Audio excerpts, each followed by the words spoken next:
नमस्कार सर्वांना. श्री स्वामी समर्थ. तर आज अजा एकादशी आहे. त्यानिमित्ताने आज अजा एकादशीची व्रतकथा आपण श्रवण करणार आहोत. तत्पूर्वी प्रभूचं नामस्मरण करूया. विठ्ठल विठ्ठल विठ्ठला हरि ओम विठ्ठला. विठ्ठल विठ्ठल विठ्ठला हरि ओम विठ्ठला. विठ्ठल विठ्ठल विठ्ठला हरि ओम विठ्ठला. तर धर्मराज युधिष्ठिर म्हणाले, हे जनार्दन, श्रावण महिन्याच्या कृष्ण पक्षात कोणती एकादशी येते हे सविस्तर सांगण्याची कृपा करावी. तर भगवान श्रीकृष्ण म्हणाले, राजन, लक्षपूर्वक ऐका. श्रावण महिन्याच्या कृष्ण पक्षात अजा एकादशी येते. ती सर्व पापांचा नाश करणारी आहे. वैकुंठपती श्रीहरीची पूजा करून जो हे एकादशी व्रत करतो तो सर्व प्रकारे निष्पाप होतो. तर पूर्वी अविद्येत सूर्यवंशातील वशिष्ठांचा शिष्य हरिश्चंद्र नावाचा राजा राज्य करत होता. तो चक्रवर्ती असून धार्मिक व अत्यंत सत्यनिष्ठ होता. त्याला तारामती नावाची एक महान पतिव्रता बायको होती व रोहिदास नावाचा एक चिमुकला सद्गुणी गोजीरवाणा मुलगाही होता. एकदा नारदाने इंद्रसभेत त्यांच्या सत्यनिष्ठेबद्दल स्तुतिस्तोत्रे गायली. नारद मुनीच्या मुखातून आपल्या शिष्यांची सत्कीर्ती ऐकून वशिष्ठांचे प्रतिस्पर्धी जे विश्वामित्र त्यांना अत्यंत वाईट वाटले. ते म्हणाले की या इंद्रसभेत हरिश्चंद्राची स्तुतिस्तोत्रे गाण्याइतका काही तो सत्यनिष्ठ नाही. हे मी तुला थोड्याच दिवसात दाखवितो, आणि असे जर मी न दाखवीन तर आजपर्यंत मी केलेले सारे तप त्याला अर्पण करीन. विश्वामित्राचे ते भाषण ऐकून वशिष्ठ म्हणाले की खरोखरच तो सत्यनिष्ठ आहे.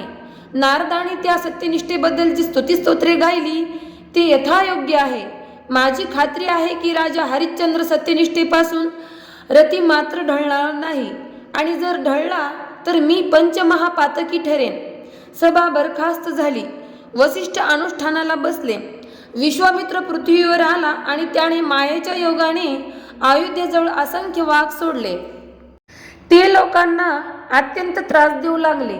तेव्हा राजा हरिश्चंद्र त्यांचा संहार करू लागला. संहार करीत वनातून हिंडत असताना विश्वामित्राने मायेने उत्पन्न केलेले एक सुंदर उपवन त्याने पाहिले. विश्रांती घेण्याकरिता आत गेला तेव्हा तेथे त्याला एक शिवमंदिर दिसले. तेथे त्याने क्षणभर शयन केले. तो त्याला विश्वामित्राला सर्व राजदान केल्याचे स्वप्न पडले. ते विश्वामित्राने मायेने पाडले होते. थोड्याच वेळात राजा जागा होऊन उठून बसला. तो विश्वामित्र एका दरिद्री ब्राह्मणाचे सोंग घेऊन त्याच्या पुढे आला आणि ओटभार सुवर्ण दक्षिणा मागू लागला. राजाने त्याला आपल्याबरोबर घरी नेले व ओटभार सुवर्ण त्याच्या पुढे ठेवले. ब्राह्मण संतापून म्हणाला की माझेच द्रव्य मला देतोस काय?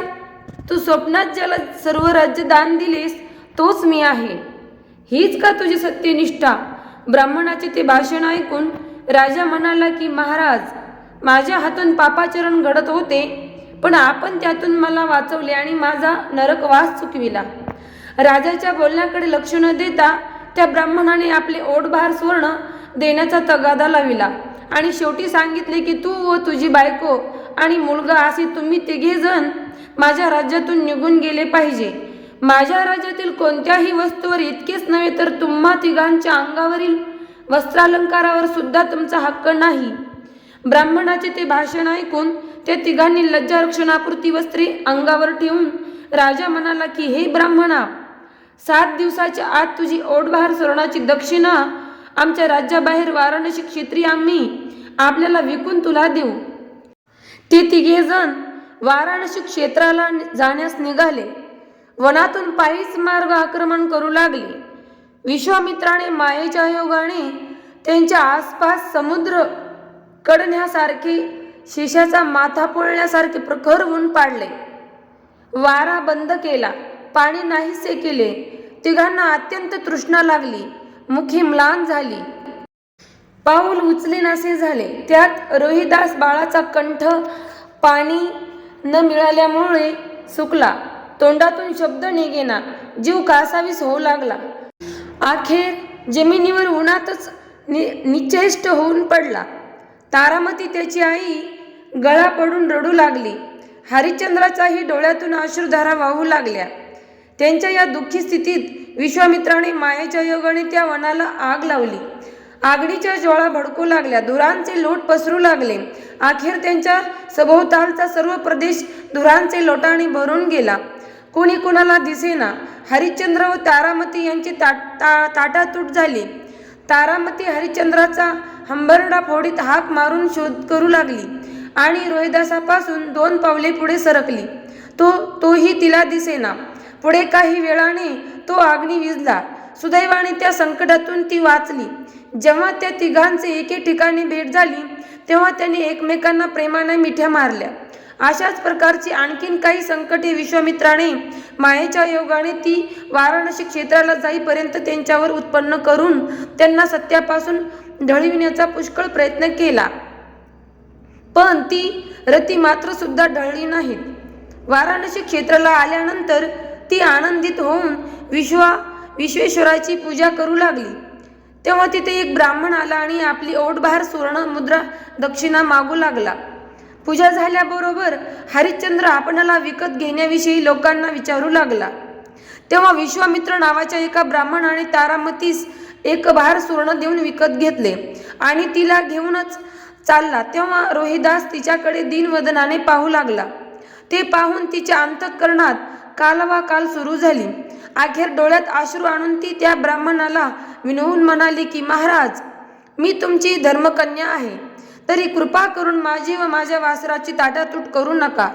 तारामतीची ती दीनवाणी ऐकून त्या ब्राह्मणाने पुन्हा अर्धभार सुवर्ण देऊन रोहिदासास विकत घेतले आणि त्या मायलेकरांना घरी घेऊन गेला.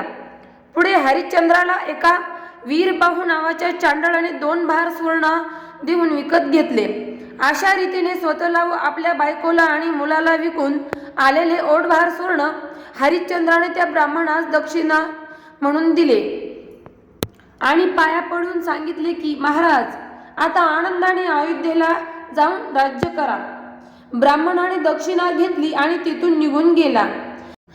तर इकडे त्या वीरबाहू चांडळाचे हरिश्चंद्र पाणी आणण्याचे काम करू लागला.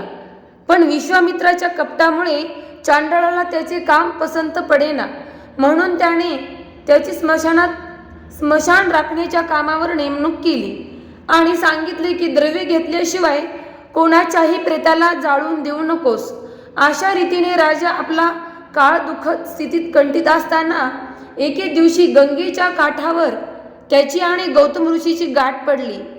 राजाने त्यांना साष्टांग नमस्कार करून आपली सर्व दुःख स्थिती सांगितली.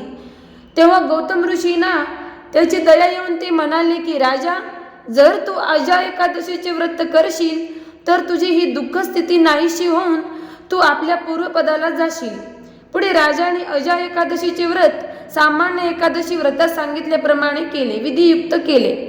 धर्मराजा म्हणाला की, हे श्रीकृष्णा, तारामती आणि रोहिदास यांची त्या ब्राह्मणाचे घरून कोणत्या पुण्याईचे चोरावर सुटका झाली हे कृपा करून सांगा. श्रीकृष्ण म्हणाले की, हे धर्मराजा, तारामती विश्वामित्र ब्राह्मणाच्या घरी दळण कांडण वगैरे नाना प्रकारचे कामे करीत असे.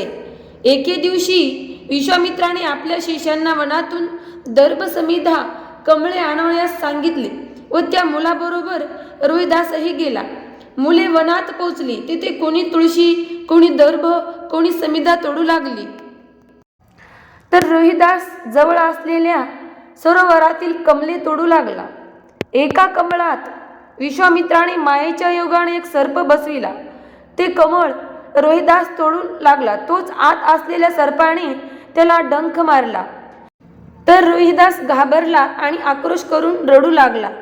तो आक्रोश, ते रडणे ऐकून ती सर्व मुले त्याच्या भोवती जमता तोच तो मूर्छित होऊन तळ्याच्या काठाशी पडला. थोड्याच वेळात झेंडू बुडून त्याचा प्राण गेला. प्राण जाताना त्याने तारामतीला आई म्हणून हाक मारली. मुले रडत रडत विश्वामित्राच्या घरी आली आणि तारामतीला रोहिदास सर्प चावून मेल्याचे सांगितले. आपला मुलगा सर्प चावून मरण पावल्याची बातमी ऐकताच ती धाडकन जमिनीवर पडली आणि देवा, कोण हा मजवर प्रसंग आणिलास? या आंधळीच्या हातातील काठी हिरावून नेलीस, माझ्या मुखातला घास काढून घेतलास. माझ्याविषयी तू इतका निष्ठुर का झालास? आजपर्यंत मी कोणाचा घातपातही केला नाही. असे असताना माझ्यावर का कोपलास? बाळा राजसा, देव कोपला म्हणून तूही मला टाकून गेलास ना?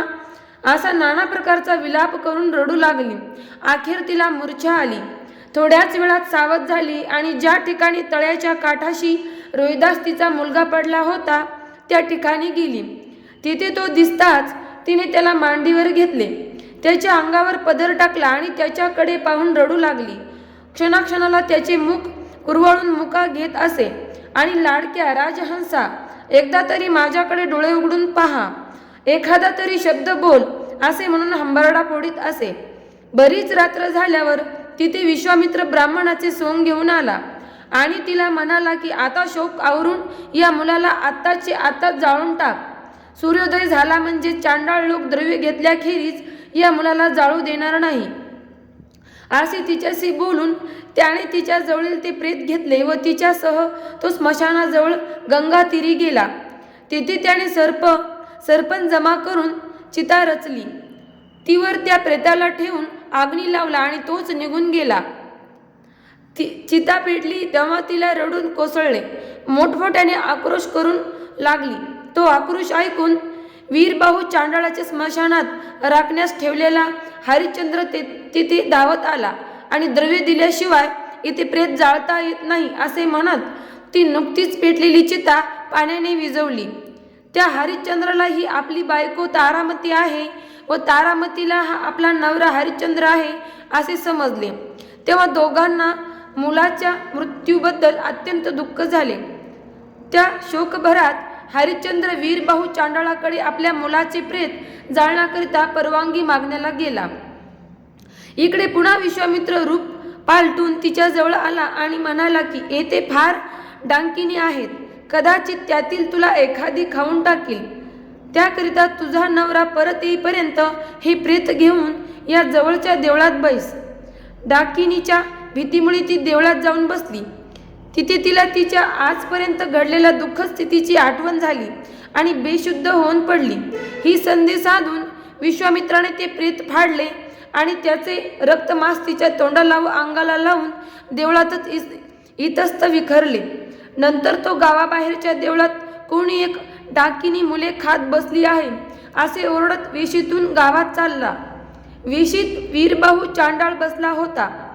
त्याच्या कानी ही बातमी पडताच तो आणि त्याचे अनुयायी तिला मारण्याकरता धावत आले. त्यांनी तिचे केस धरून तिला बाहेर ओढून काढले. थोड्याच वेळात गावातील बरेच लोक जमले आणि हरिश्चंद्रही तेथे आला. शेवटी तिला मारून टाकावे असा सर्वांनी निश्चय केला. त्याचप्रमाणे चांडाळाने हरिश्चंद्राला तिला मारण्याची आज्ञा केली.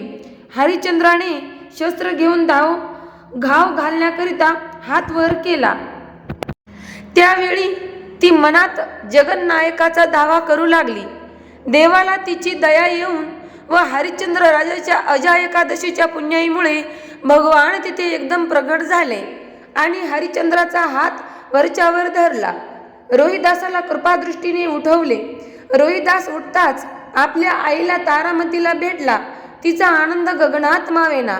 देवाने त्या तिघांना हृदयाशी धरले. तेव्हा देव आकाशातून पुष्पवृष्टी करीत तेथे आले. त्यात वशिष्ठ होते. त्यांनी हरिश्चंद्राला हृदयाशी धरले. इतक्यात तिथे विश्वामित्र आले आणि त्यांनी आपल्या साऱ्या तपश्चर्येचे पुण्य हरिश्चंद्राला अर्पण केले. पुढे हरिश्चंद्राला, तारामतीला आणि रोहिदासाला मोठ्या थाटाने अयोध्येत नेले व हरिश्चंद्राला सिंहासनावर बसवले. जिकडे तिकडे आनंदी आनंद झाला.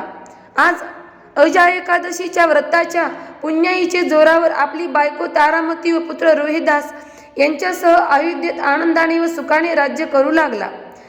श्रीकृष्ण म्हणाले की हे धर्मराज, जे या एकादशीचे व्रत करतात ते सर्व पापातून मुक्त होऊन स्वर्गात जातात.